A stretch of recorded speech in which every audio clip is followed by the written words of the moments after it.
California Senate has passed a statewide plastic bag ban. In the 22-15 vote, the Senate agreed to not only pass the statewide ban on single-use plastic bags, but also pass a mandatory minimum 10-cent charge on paper bags, as well as a number of other very specific regulations designed to deal with what was called the most ubiquitous consumer product in the world. Stefan.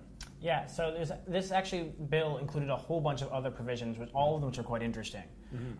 Some of them included demands for percentage of the bags to come from recycled. And the bill also touted itself as actually improving manufacturing in California. That's part of its goal, is to actually improve manufacturing in California specifically, which again sort of goes back against that sort of green jobs versus narrative thing, which you also see actually, which is very strong in the idea against the original push against plastic bags. Was usually the plastic bag manufacturers go on and on about how that you're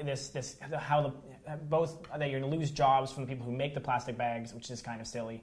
And then the other side of it, of course, is the fact that people can't afford the 10-cent charges, which both of them have been proven by studies to be not true. No one has seen that at all. And then also the fact that you're looking at some serious chances of the California manufacturing and recycling opportunities there too. So this is creating the market for recycled plastic, which is huge, especially a state as big as California. That's right. Like if the state of California does something, the rest of the United States and then therefore the rest of the world starts catching up pretty quickly. In fact, it's pretty well known that a lot of efficiency standards in Canada start usually in places like California. In the same way that Texas decides what all the books you see in the textbooks in the South, California does a lot of the energy efficiencies for cars because all car manufacturers want to sell to California, and then it just bumps up the whole way through. That's right. So this is huge. This is a fantastic win. This is great. It doesn't start till 2015 in some places in pharmacies and things like that. 2016 for convenience stores. But again, this is the move in the right direction. It's going to decrease stuff in landfills. And then the final thing I want to throw in here is, remember when Toronto got rid of our 5-cent bag tax? I have one request for the city for the municipal government in Toronto. I have one request. Let us lead something. Our transit will never be as good as New York's. That's fine.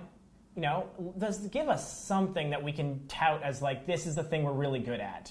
And let's stop playing catch up with all these. Like, if a state bans plastic bags before something as small as the city of Toronto does, I'm kind of saddened by that. But what can you do? Yeah, my final thought was that part of the decision was made based on a study of 370 leatherback sea turtle autopsies found that about 1 in 3 had plastic in their stomach, most often plastic bags, was as part of the evidence that was submitted as to why something should be done about this. So for any concerns about people not being able to afford plastic bags, not only do you know where a good chance of a plastic bag is, but you can also get yourself some nice soup in the process. I didn't know you were going with that one.